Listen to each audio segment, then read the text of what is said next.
मेरे प्रिय मित्रों नमस्कार। मैंने आपको कल एक वीडियो में बताया था कि भारत ने रूस से तेल की खरीद कम कर दी है। इसके पीछे का कारण ये था कि भारत समेत दुनिया के कई मीडिया संस्थानों ने ऐसी खबरें प्रकाशित की थीं। ये खबर इतनी फैल गई थी कि खुद अमेरिका के राष्ट्रपति डोनाल्ड ट्रंप ने भी इस पर प्रतिक्रिया दी थी। यही वजह थी कि मैंने इस विषय पर एक वीडियो बनाया था। उस समय कुछ लोगों ने टिप्पणी की थी, आप ऐसा क्यों कह रहे हैं? भारत सरकार ने तो इस बात का खंडन किया है कि वो अभी भी रूस से तेल खरीद रहा है। मेरे मित्रों, जब मैंने वो वीडियो रिकॉर्ड किया था तब तक भारत सरकार की ओर से कोई स्पष्टीकरण नहीं आया था, इसलिए मैंने उन मीडिया रिपोर्ट्स के आधार पर आपको जानकारी दी थी। लेकिन अब खुद भारत सरकार ये कह रही है कि हमने रूस से तेल खरीदना न तो बंद किया है न ही कम किया है, पहले की तरह ही हम तेल खरीदना जारी रखे हुए हैं। भारत सरकार ने आधिकारिक तौर पर यह स्पष्ट किया है, यानी ट्रंप के बयान को पूरी तरह से खारिज कर दिया है। इस तरह भारत ने ट्रंप को एक स्पष्ट संदेश भेजा है कि हम किसी के दबाव में नहीं झुकेंगे। भारत एक स्वतंत्र और संप्रभु देश है। पुतिन का भारत के लिए समर्थन और अमेरिकी कंपनियों पर खतरा। मेरे मित्रों, ये सब घटनाक्रम तब हो रहे हैं जब पुतिन खुद भारत के बचाव में खड़े हो गए हैं। ऐसी खबरें आ रही हैं कि अगर अमेरिका ने भारत के रूस से तेल खरीदने में कोई बाधा डालने की कोशिश की तो पुतिन ने ट्रंप को संदेश दिया है कि हम आपके लिए भी मुश्किल पैदा कर सकते हैं। ये एक बहुत ही महत्वपूर्ण मुद्दा है। अगर पुतिन ने ऐसा कोई फैसला लिया तो अमेरिका को भारी नुकसान होगा। कई अमेरिकी कंपनियों को घाटा उठाना पड़ेगा, खुद अमेरिकी नागरिकों को महंगाई का सामना करना पड़ेगा और अमेरिका में तेल की कीमतें आसमान छूने लगेंगी। पुतिन ऐसा कोई बड़ा फैसला ले सकते हैं और इस बारे में भी अब खबरें आनी शुरू हो गई हैं। इसका मतलब है कि रूस किसी भी कीमत पर भारत को नहीं छोड़ना चाहता। पुतिन चाहते हैं कि भारत और रूस के बीच ये तेल व्यापार इसी तरह चलता रहे और इसके लिए वो किसी भी हद तक जाने को तैयार हैं। मेरे मित्र, ये एक बहुत ही दिलचस्प बात है। अमेरिका की लगाम पुतिन के हाथ में भी है। अमेरिका का ये कहना कि मैं दुनिया का सबसे बड़ा भाई हूँ, मेरी ही चलनी चाहिए और वैश्विक अर्थव्यवस्था में मेरी बड़ी भूमिका है, ये पूरी तरह से सच नहीं है। पुतिन ने भी अमेरिका की लगाम अपने हाथ में पकड़ रखी है और वे किसी भी क्षण उस हथियार का इस्तेमाल कर सकते हैं। मेरे मित्रों, पुतिन का एक फैसला अमेरिका की कई कंपनियों के लिए 100% दुष्स्वप्न साबित होगा। पुतिन ने ऐसे ही एक हथियार का इस्तेमाल करने का फैसला किया है। मेरे मित्रों, इस वीडियो में मैं आपको इस बारे में विस्तार से बताऊंगा। आप इस वीडियो को अंत तक जरूर देखें। जैसा कि आप सभी जानते हैं, भारत रूस से तेल खरीद रहा है। फिलहाल भारत अपनी जरूरत का 40% तेल रूस से ही खरीद रहा है। पहले ये बहुत कम था। रूस हमारे लिए कोई बड़ा तेल निर्यातक देश नहीं था, लेकिन जब से ये छूट वाला तेल व्यापार शुरू हुआ है तब से भारत इसका फायदा उठा रहा है। मेरे मित्रों, जैसा कि आप जानते हैं, ट्रंप ने सीधे तौर पर इसी को निशाना बनाया है। ट्रंप धमकी दे रहे हैं कि भारत को किसी भी कीमत पर रूस से तेल नहीं खरीदना चाहिए, हम इस पर टैरिफ और अतिरिक्त जुर्माना लगाएंगे। ट्रंप अच्छी तरह से जानते हैं कि ये एक बहुत ही संवेदनशील मुद्दा है। अगर वो यहाँ थोड़ा भी कामयाब हो जाते हैं तो वो एक तीर से दो शिकार कर सकते हैं। एक तरफ रूस भी महत्वपूर्ण है और दूसरी तरफ भारत भी महत्वपूर्ण है। यही वजह है कि ट्रंप इस मुद्दे को बार बार उठा रहे हैं। क्यों, ये अब सुनिए। आज भारत अपनी जरूरत का 40% तेल रूस से मंगाता है। अगर भारत इसे रोक देता है तो रूस को सालाना लगभग $40 बिलियन का नुकसान होगा। वहीं भारत को भी अनुमान के मुताबिक $11 बिलियन का नुकसान हो सकता है। बिजनेस टुडे ने भी अपनी रिपोर्ट में इसका जिक्र किया है। दोनों देशों के बीच इतना बड़ा व्यापार चल रहा है, इसलिए ये भारत के लिए भी महत्वपूर्ण है और रूस के लिए भी। इसी वजह से ट्रंप इस मुद्दे को बार बार उठा रहे हैं। ट्रंप को लगता है कि यूक्रेन युद्ध में पुतिन मेरी बात नहीं मान रहे हैं और पुतिन ही मेरे नोबेल शांति पुरस्कार के रास्ते में बाधा बन रहे हैं, इसलिए ट्रंप पुतिन पर भी दबाव बनाना चाहते हैं। वहीं दूसरी ओर भारत टैरिफ के मामले में अमेरिका की बात नहीं मान रहा है और दोनों देशों के बीच व्यापार समझौता भी नहीं हो रहा है, इसलिए भारत पर भी दबाव बनाना है। इसी वजह से ट्रंप ने भारत और रूस के तेल व्यापार को निशाना बनाया है। अमेरिका चाहे जितनी धमकी दे, भारत अमेरिका की कोई भी बात मानने की स्थिति में नहीं है। कल ट्रंप ने खुद एक बयान दिया, मुझे एक सूत्र से खबर मिली है कि भारत ने रूस से तेल खरीदना बंद कर दिया है, लेकिन इसकी पुष्टि नहीं हुई है। इसका मतलब है कि ट्रंप बिना जांच पड़ताल के ऐसे बयान दे रहे हैं।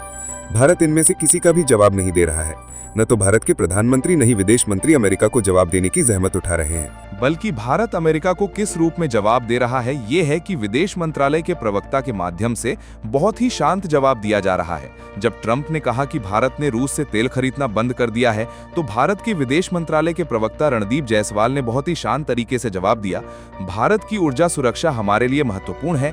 रूस हमें बाजार में कम कीमत पर तेल दे रहा है और हम उसे खरीद रहे हैं, इसमें कोई बदलाव नहीं आया है। मैंने यहाँ बार बार शांत शब्द का इस्तेमाल क्यों किया है? क्योंकि भारत कहीं भी अमेरिका को उसी के लहजे में जवाब नहीं दे रहा है। अमेरिका भी इस बात से हैरान है कि भारत हमारे इतने दबाव के बाद भी क्यों नहीं झुक रहा है। अमेरिका सभी देशों को इसी रणनीति से धमकाता रहा है। ट्रंप ने अपनी ट्रुथ सोशल पोस्ट के जरिए कई देशों को अपने पैरों पर आने पर मजबूर कर दिया है, लेकिन भारत उनकी बात नहीं मान रहा है और किसी भी तरह के दबाव में नहीं आ रहा है। भारत की तरफ से एक भी आक्रामक बयान नहीं आया है, लेकिन अब भारत से भी ज्यादा आक्रामक रूप से रूस ने इसका जवाब देना शुरू कर दिया है। ये एक बहुत ही दिलचस्प घटनाक्रम है। मैं आपको बताता हूँ क्यों। रूस से भारत का तेल खरीदना जितना भारत के लिए महत्वपूर्ण है, उससे कहीं ज्यादा महत्वपूर्ण रूस के लिए है। इसलिए रूस ने अब अमेरिका को संदेश देना शुरू कर दिया है। ये राइटर की एक रिपोर्ट में प्रकाशित हुआ है। इसमें कहा गया है कि रूस अब एक जवाबी योजना तैयार कर रहा है। अगर ट्रंप ने भारत के व्यापार में बाधा डालने की कोशिश की तो उसके जवाब में रूस सीपीसी पाइपलाइन को बंद कर सकता है। इससे अमेरिका को भारी झटका लगेगा। इसका अमेरिका की अर्थव्यवस्था पर भी प्रतिकूल प्रभाव पड़ेगा। इसके साथ ही अमेरिकी बाजार में तेल की कीमतें आसमान छू सकती हैं। राइटर ने अपनी रिपोर्ट में बताया है कि रूस ने आखिरकार इस हथियार का इस्तेमाल करने के बारे में भी सोचना शुरू कर दिया है। मेरे मित्रों, अब आपके मन में ये सवाल उठ रहा होगा कि ये सीपीसी क्या है और इसे बंद करने से अमेरिका को क्या नुकसान होगा। क्या सच में अमेरिका की लगाम रूस के हाथ में है? ये है सीपीसी, जिसका पूरा नाम है कैस्पियन पाइपलाइन कंसोर्टियम। ये कजाकिस्तान से रूस होते हुए ब्लैक सी तक जाने वाली एक बड़ी पाइपलाइन है। इस पाइपलाइन के जरिए हर दिन 1.7 मिलियन बैरल कच्चे तेल का निर्यात किया जा सकता है। अभी इस पाइपलाइन के जरिए हर दिन 1.33 मिलियन बैरल कच्चे तेल का निर्यात किया जा रहा है। कजाकिस्तान के इस तेल को कौन खरीद रहा है? अमेरिकी कंपनियां, मुख्य रूप से अमेरिका की Exxon, Chevron, Shell, Eni TotalEnergies जैसी कंपनियां, साथ ही ब्रिटिश कंपनियां भी इस तेल को खरीद रही हैं। यूक्रेन पर रूस के युद्ध के बाद अमेरिका ने रूस पर भारी आर्थिक प्रतिबंध लगा दिए। इतना सब होने के बाद भी रूस ने इसे नहीं छेड़ा। उसने सोचा कि ये एक अनावश्यक मुद्दा है। लेकिन अब जब अमेरिका ने रूस और भारत के सबसे बड़े तेल व्यापार पर नजर डाली है और उसे बाधित करने की कोशिश कर रहा है, तो रूस धमकी दे रहा है कि अगर आपने हमारे और भारत के बीच के तेल व्यापार में बाधा डालने की कोशिश की तो हम सीधे तौर पर सीपीसी पाइपलाइन को बंद कर देंगे। राइटर नामक समाचार एजेंसी ने इस बारे में एक रिपोर्ट प्रकाशित की है। मेरे मित्रों, ये सचमुच अमेरिका को रूस का दिया गया एक संदेश है कि किसी भी कीमत पर हम भारत का बाजार नहीं छोड़ेंगे और अगर ऐसा हुआ तो हम सीपीसी को बंद कर देंगे। मेरे मित्रों, सीपीसी के बंद होने से Exxon, Chevron, Shell, Eni TotalEnergies जैसी सभी कंपनियों को प्रति गैलन कच्चे तेल पर लगभग $0.5 का नुकसान हो सकता है। इससे अमेरिका के बाजार में पेट्रोल और डीजल की कीमतें प्रति लीटर 10 से 12 रुपए तक बढ़ सकती हैं। अगर अमेरिका में पेट्रोल और डीजल की कीमतें बढ़ती हैं तो इससे किसे परेशानी होगी? अमेरिका के लोगों को परेशानी होगी और लोग ट्रंप के खिलाफ विद्रोह करेंगे। मेरे मित्रों, पुतिन और ट्रंप में बहुत अंतर है। पुतिन कभी धमकी नहीं देते, सीधे कुछ नहीं कहते, वे बहुत शांत रहते हैं। ट्रंप का व्यक्तित्व अलग है। ट्रंप धमकियों में, दिखावे में विश्वास रखते हैं और वो ये सब करते भी हैं। लेकिन भारत का क्या मानना है ये आप समझ लें। कुल मिलाकर हाल के घटनाक्रमों को देखते हुए भारत का रुख बहुत स्पष्ट लग रहा है। मेरे मित्रों, इसी दौरान रूस भारत को परोक्ष रूप से एक तानाकशी भी कर रहा है। जब अमेरिका धमकी दे रहा है तो इस समय रूस की सरकार की ओर से भारत को कोई ताना नहीं दिया जा रहा है, बल्कि रूस के कुछ पूर्व अधिकारी और भू राजनीतिक विचारक भारत से क्या कह रहे हैं पता है? वे कह रहे हैं कि अमेरिका के हाल के कदम भारत को ये साबित कर रहे हैं कि अमेरिका कभी भी भारत के लिए एक भरोसेमंद देश नहीं रहा है, यानी वे भरोसे के लायक नहीं है। रूस के लोग ऐसी टिप्पणियां कर रहे हैं। अगर आप इन भू राजनीतिक मुद्दों को बहुत बारीकी से देखते हैं तो आपको एक बात समझ में आई होगी। वो ये है कि रूस कभी भी भारत पर अपनी नीतियां नहीं थोपता है।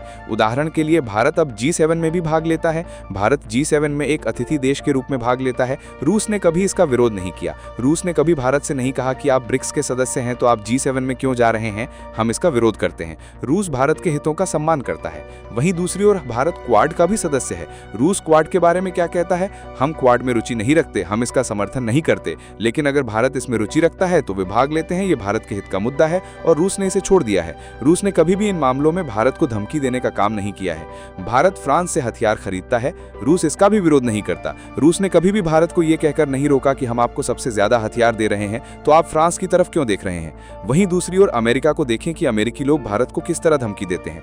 ट्रंप कहते हैं कि भारत ब्रिक्स का सदस्य है, इसलिए भारत पर अतिरिक्त जुर्माना लगाएंगे। ट्रंप तो यहां तक कहते हैं कि भारत और रूस दोनों की अर्थव्यवस्थाएं मर चुकी हैं। जब भारत रूस से रक्षा उपकरण खरीदता है तो अमेरिका इसका विरोध करता है। आप सभी जानते हैं कि जब भारत ने S-400 खरीदा था तो ट्रंप ने कितना विरोध किया था। उन्होंने धमकी दी थी कि काटसा कानून के तहत आप पर प्रतिबंध लगाएंगे।